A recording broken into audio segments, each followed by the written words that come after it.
Du 30 juin 1960 jusqu'au 30 juin 2022, 62 ans d'indépendance. Enfant, nous l'avions chanté et crié, mais aujourd'hui, quel est l'état des institutions de notre pays ? Le pays sombre depuis 1960 avec un estomac vide, le peuple souffre. Le militaire qui va risquer sa vie au front est toujours misérable. Certains politiques de mèche avec l'Occident crachent ainsi sur le sacrifice de Patrice Emery Lumumba et ses compagnons. Nous, Congolais aujourd'hui, devons être beaucoup plus patriotes, travailleurs avérés et protecteurs de notre nation, quel qu'en soit le prix à payer. Nous devons nous prendre en charge, être un exemple en bravant la peur, pour barrer la route à toute personne ou organisation qui vise à mettre en mal la sécurité ainsi que le développement de notre pays. Le Congo de nos ancêtres a construit la Belgique, le Rwanda ainsi que beaucoup d'autres pays du monde, mais demeure toujours dans une misère qui ne dit pas son nom. Ça doit changer et c'est maintenant.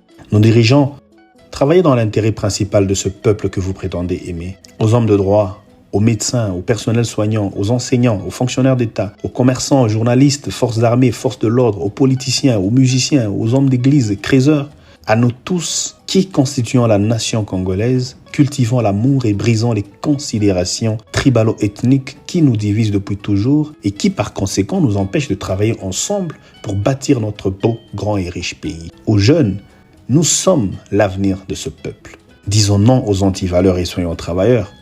Ne reproduisons pas les erreurs de nos pères et mères, mais allons ensemble dans un esprit patriotique, réussir là où ils ont failli et améliorer là où ils se sont trompés.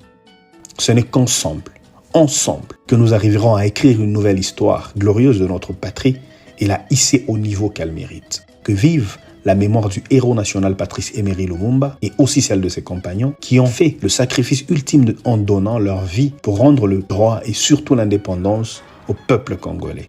Arrachons donc notre indépendance politique, économique, sanitaire, alimentaire et monétaire, surtout technologique, culturelle et éducationnelle.